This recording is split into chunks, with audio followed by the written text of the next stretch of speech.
होगा। सलेमपुर देवरिया जिले में है, जहां जो आपका विधानसभा क्षेत्र है। देवरिया की सभी सीटें साथ के साथ वो भारतीय जनता पार्टी को है और आप और सूर्य प्रताप शाही साहब दो मंत्री हैं। जेपी निषाद साहब का टिकट कटा, मतलब उनका मंत्री पद कटा जो पहले थे, और इस बार आपको मंत्री बनाया गया। क्या ये भारतीय जनता पार्टी की दलित और ओबीसी लुभाव जो राजनीति है उसके तहत आपको ये लड्डू दिया गया है क्या? कि आप दलित हैं, महिला हैं, ठीक ठाक बोल लेती हैं, बढ़िया हैं, पहली बार जीती हैं, हालांकि 12 में आप हारी, 17 में आप सपा से लड़ी तब भी हारी, 22 में फिर पाला बदल के फिर इधर आई तो जीती, तो बोला यार चलो भैया अभी दलित है तो इसको मंत्री बना दो, कहीं नहीं जाएगी।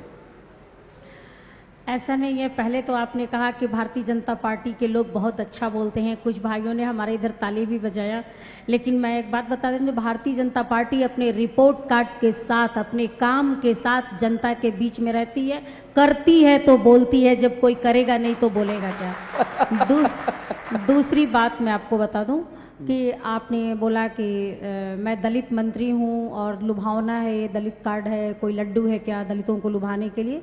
तो ऐसा कुछ नहीं है। इसके पहले दलितों का वोट नोट में बदला जाता था। तमाम पार्टियां ऐसी थी जो दलितों के नाम पर वोट लेती थी और 5-5 करोड़ 10-10 करोड़ में टिकट बेचा करती थी, लाइनें लगती थी। और वो दलित आप मायावती की बात कर रही हैं। मैं किसी का नाम नहीं ले रही। पूर्व जो पार्टी के दलित लोग की बेटी दौलत की बेटी हो गई, इसलिए बात कर रही हैं। पूर्व पार्टियों की जो बात है वो अब आप सभी जानते हैं और आप स्वयं कह रहे हैं। मैं बता रही हूँ जो पूर्ववर्ती सरकारों में बिल्कुल ऐसा हुआ है।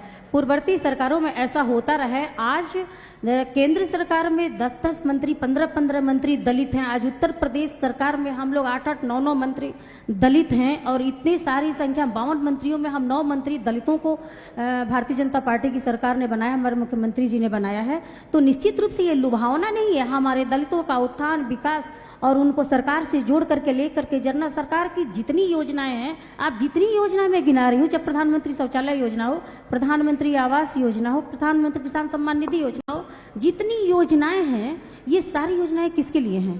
हमारे गांव में रह रहे दलित, शोषित, वंचित, पीड़ित, इन सब लोगों के लिए हैं। और सबको निरंतर हम सभी गांव में जा रहे हैं। आज मैं खुद एक दलित बस्ती में गई थी और वहां बहनों ने कहा कि कभी कोई सरकार यहाँ नहीं आई थी, कभी नहीं कोई पूछा था, लेकिन हम लोग धन्यवाद देते हैं मोदी जी को कि यहाँ हमारे गांव में 25 आवास हमारे दलित परिवारों को मिला था। आज मैं देख के आई हूँ और निरीक्षण करके आई हूँ।